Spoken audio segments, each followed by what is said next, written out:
వచ్చేటప్పుడు ఫ్రిడ్జ్లో పప్పుచారు పెట్టాను నాన్న, వేడి చేసుకుని తినండి. నాకు లేట్ అవుతుంది. సరే. ఒక రోజు గడిచిపోయింది మేడం, మనకి ఇంకొక రోజే ఉంది. అటు తిరిగి ఇటు తిరిగి మళ్ళీ అక్కడికే వస్తున్నాం. అడిషనల్ ఎవిడెన్స్ లేకుండా కేసు మూవ్ అవ్వదు. ఏదో ఒక పాయింట్ ని మిస్ చేస్తున్నాం హెడ్. కళ్ళ ముందే ఉంది కానీ ఏంటో తెలియట్లేదు.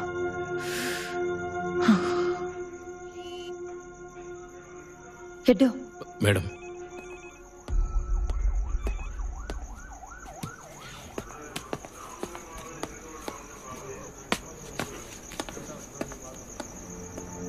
ఇన్స్పెక్టర్కి విజయ్ అంటే కోపం ఎందుకో?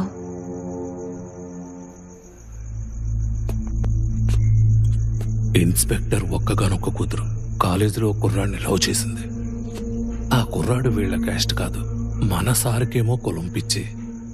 లవ్ మ్యాటర్ తెలియగానే బంధువుల అబ్బాయిని ఫిక్స్ చేశారు.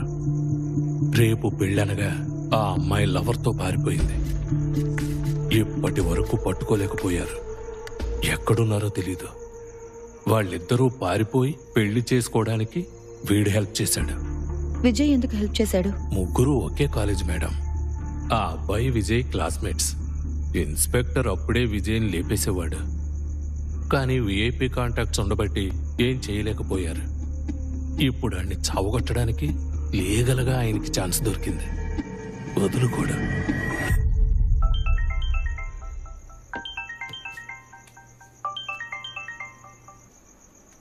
హలో, ఫారెన్సిక్ నుంచి భాగ్యాన్ని మాట్లాడుతున్నాను మేడం. ఫారెన్సిక్ భాగ్య? నా నంబర్ ఎవరిచ్చారు? నేనే మేడం. అడిగారని. చెప్పండి sir. Akash case solved madam. ఏంటి? అవును madam, Akash case solved. Akash case solved అంటున్నారు? ఏంటి సార్, ఏం అర్థం కాక మేము ఇక్కడ బోర బద్దలు కొట్టుకుంటున్నాం. మీరు కేసు సాల్వ్డ్ అంటున్నారు. అంతకంటే ముందు 6 నెలలుగా మిమ్మల్ని అడగాలనుకుంటున్న ఒక చిన్న ప్రశ్న. ఏంటి? హానెస్ట్ గా ఆన్సర్ చెప్తారా?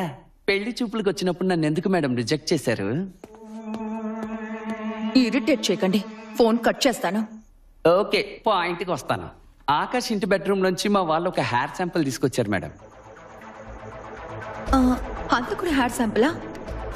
ఆకాష్ ఇంటికి వచ్చి వెళ్ళిన వాళ్ళందరూ హెయిర్ శాంపుల్స్ తీసుకుని టెస్ట్ చేశాను. మ్యాచ్ అవ్వలేదు. ఇంకెవరిదై ఉంటుంది? మీరు సస్పెక్ట్ని మాత్రం రౌండప్ చేయండి. డిఎన్ఏ మ్యాచ్ అవుతుందో లేదో కన్ఫర్మ్ చేస్తాను. అడిషనల్ ఎవిడెన్స్ అడిగారు కదా, దొరికింది. ఉన్న ఆధారాలన్నీ చెరిపేశాననుకుని వెళ్ళిపోయాడు. కాని వాడి తల వెంట్రుక వాడి తలరాత మారుస్తుందని కలలో కూడా అనుకునుండడు. నిజానికి అంత త్వరగా కేసు క్లోజ్ అవుతుందని మేం కూడా ఊహించలేదు.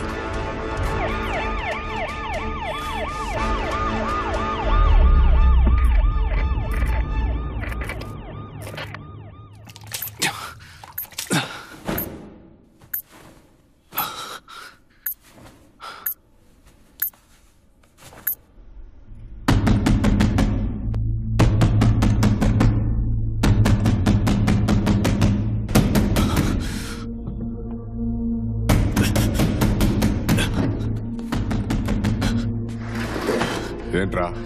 బాత్రూమ్కి వెళ్ళాలి.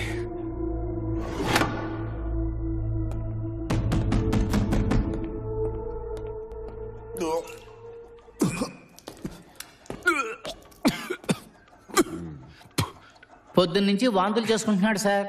దెబ్బలు తట్టుకోలేడని చెప్పానుగా, చూసావా? మీరు కొట్టడం వల్ల కాదు సార్, మొన్న తాగిన మందు సెట్ అవ్వలేదు.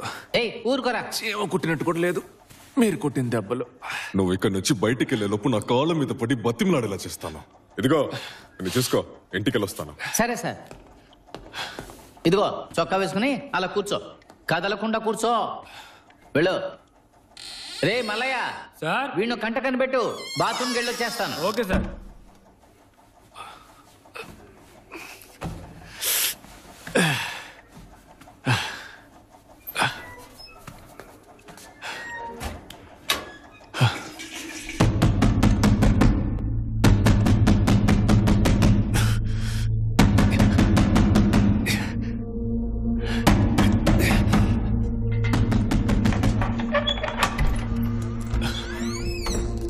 ఇందులో కానిచ్చేయమన్నారు.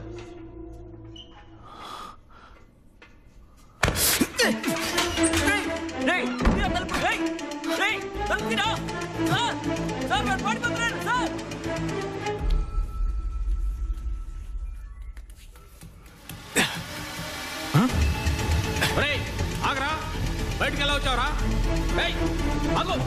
పట్టుకోండి వాడిని. వేణువన్నా లేవండి, వీటిని కాస్త చూసుకోండి. స్టోర్ రూమ్కి వెళ్ళొస్తాను. స్టేషన్ లో ఎవరున్నారా? రమేష్, రాజేష్, పట్టుకోండి వాడిని. రే ఆగరా. రే విజయ్ గడు పారిపోతున్నాడు రా, పట్టుకోండి రా.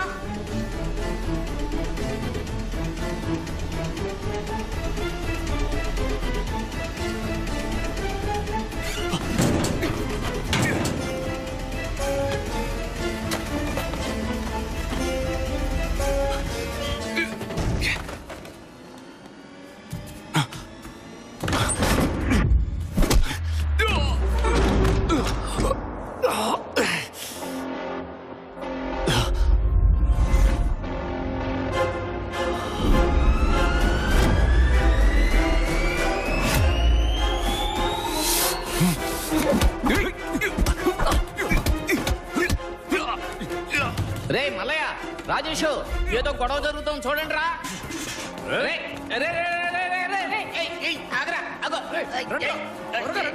పట్టుకురా పట్టుకో.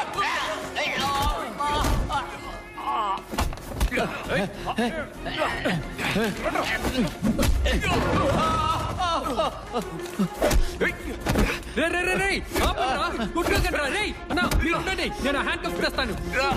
అందరూ రండిరా, వీళ్ళని ఆపండి. రండి.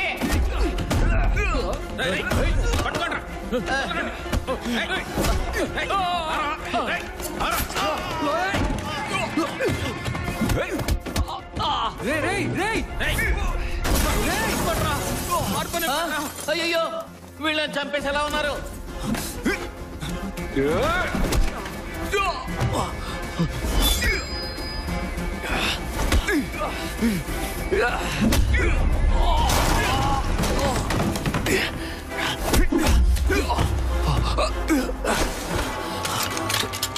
ఓము కాల్చేస్తాడేమో.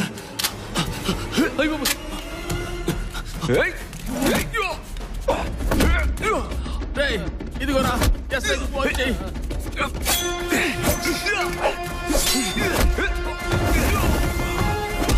అయ్యా వెంటనే రండి, విజయ్ అతను కొట్టుకుంటున్నారు. ఇద్దరు కొట్టు చచ్చేలా ఉన్నారు. త్వరగా రండి అయ్యా.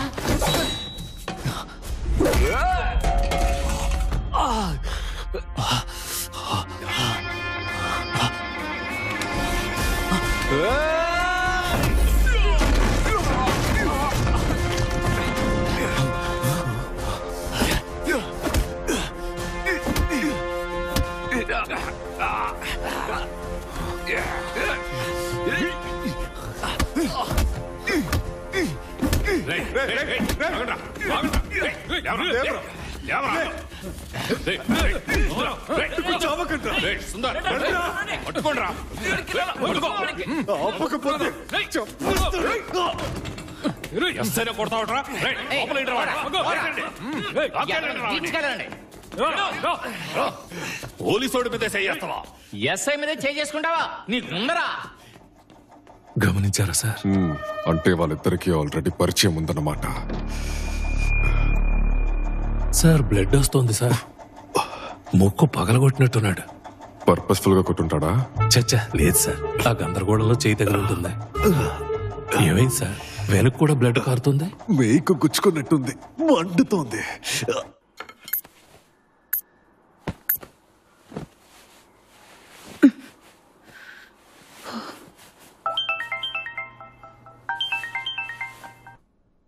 రిజల్ట్ వచ్చేసింది మేడం. వచ్చేసిందా?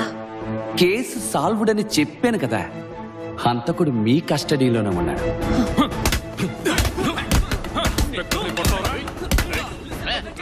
మర్డర్ చేసింది వీడే, లేదంటే ఎందుకు పారిపోతాడు? బెడ్రూమ్ లో ఉన్న శాంపుల్, మీరిచ్చిన శాంపుల్ పెర్ఫెక్ట్ గా మ్యాచ్ అవుతున్నాయి. హంతకుడు ఎవరు సార్? 2 శాంపిల్స్ పంపారేంటి? అవును, ఇద్దరు సస్పెక్ట్స్. అక్కడే చిక్కుచ్చి పడింది. చిక్క ఆ హెయిర్ శాంపుల్ ఇద్దరు డిఎన్ఏతో మ్యాచ్ అవుతుంది. ఇద్దరు డిఎన్ఏలతో మ్యాచ్ అవుతుందా? ఏమంటున్నారు సార్? ఒకరి డిఎన్ఏ లాగా ఇంకొకరి డిఎన్ఏ ఉండే అవకాశమే లేదు. అసలు తండ్రి కొడుకుల డిఎన్ఏ కూడా మ్యాచ్ అవ్వదు. అర్జున్ నేను బ్రదర్స్, ఐడెంటికల్ ట్విన్స్. విజయ్ పుట్టిన 16 సెకండ్ల తర్వాత నేను పుట్టాను. ఐడెంటికల్ ట్విన్స్ అయితే డిఎన్ఏ మ్యాచ్ అవుతుందా? అవును, మామూలు కవల పిల్లలైతే మ్యాచ్ అవ్వదు మేడం. ఐడెంటికల్ ట్విన్స్ ఒకే ఎగ్గులో ఫామ్ అవుతారు. అందుకే చూడడానికి ఇద్దరు ఒకేలా ఉంటారు. సో వాళ్ళకి డిఎన్ఏలో అస్సలు తేడా ఉండదు. మీ కస్టడీలో ఉన్నది ఐడెంటికల్ ట్విన్స్ అయితే ఈ హెయిర్ శాంపుల్ ఎవిడెన్స్ మీకు యూస్ అవ్వదు. కొంపతీసి మీ కస్టడీలో ఉన్నది ఐడెంటికల్ ట్విన్సా? అవును, నాకు అలాగే అనిపిస్తుంది. మాకు ఫస్ట్ నుంచి డౌట్ ఉంది, కానీ అడగలేకపోయాం. ఇంకొక సస్పెక్ట్ ఉన్న విషయం ఇద్దరికీ తెలియకూడదని మేమే హైడ్ చేశాం. అర్థమైంది. ఫస్ట్ ఫోటో ఎవిడెన్స్ దొరికింది, అది ఏ రకంగానూ యూస్ అవ్వలేదు. తర్వాత డిఎన్ఏ దొరికింది. డిఎన్ఏ కంటే ముఖ్యమైన ఎవిడెన్స్ ఏముంటుంది? ఇప్పుడు అది కూడా వేస్ట్ అని తేలిపోయింది. దొరికిన ప్రతి సాలిడ్ ఎవిడెన్స్ వేస్ట్ అంటే ఇక మేము ఏం చెయ్యాలి? వెక్స్ అవ్వకండి, నేను పొద్దు నుంచి దీని మీద రీసెర్చ్ చేస్తున్నాను. మనకి హెల్ప్ చేయడానికి సైన్స్ ఉంది. ఒక సింపుల్ మెథడ్ తో హంతకుడిని కనిపెట్టొచ్చు. వాళ్ళు ఐడెంటికల్ ట్విన్స్ అయినప్పటికీ ఫింగర్ ప్రింట్స్ వేరువేరుగా ఉంటాయి. డిఎన్ఏ సేమ్ గా ఉన్న ఫింగర్ ప్రింట్స్ తేడా ఉంటుందా? అదే ప్రకృతి మహత్యం. క్రైమ్ సీన్ లో ఫింగర్ ప్రింట్స్ లేవు కదా సార్? ఉంటే మీకు పంపేదాన్ని కదా. మీ వాళ్ళు ఎంత గొప్పగా వెతుకుతారో తెలీదు. నా సైడ్ నుంచి ఇద్దరిని పంపుతాను. మళ్ళీ ఆ ఇంటికి వెళ్ళండి. ఫింగర్ ప్రింట్స్ ఏమైనా దొరుకుతాయేమో చూడండి. హంతకుడు అన్ని ఎవిడెన్సెస్ ని చెరిపేశాడు అన్నారు. వాడు తనకే తెలియకుండా ఎక్కడైనా ఫింగర్ ప్రింట్స్ వదిలేడేమో వెతకండి. సగం ప్రింట్ దొరికినా చాలు, కేసు క్లోజ్ చేసేయచ్చు.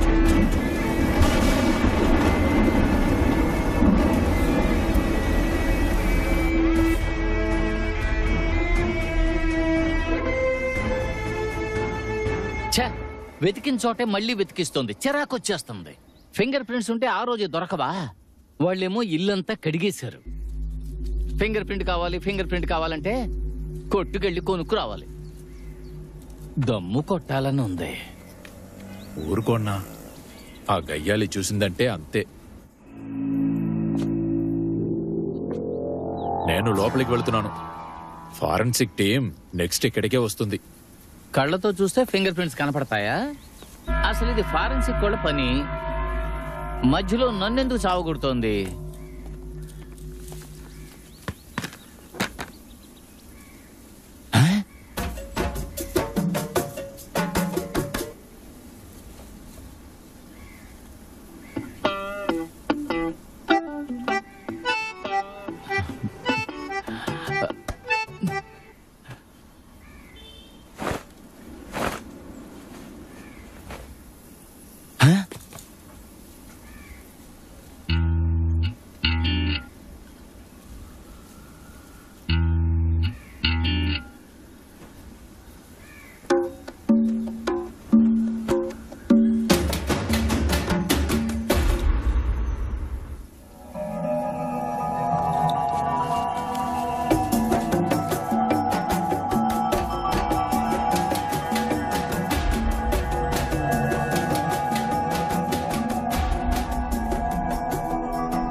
మ్యామ్,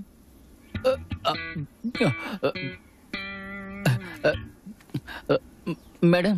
ఏంటి ఇక్కడికి ఎందుకు వచ్చాం?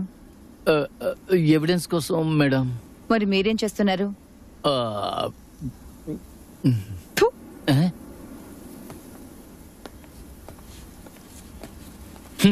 ఎవిడెన్స్ అని దుబ్బేస్తుంది. ఛా, ఎవిడెన్స్ ఏమన్నా నా డిక్కీలో దాచుకున్నానా? చెప్పండి మేడం. మీ వాళ్ళ ఫింగర్ ప్రింట్స్ ఏవి దొరకలేదని చెప్పారు సార్. కేసు సాల్వ్ చేయడానికి ఇంకేదైనా సైంటిఫిక్ వే ఉందా సార్?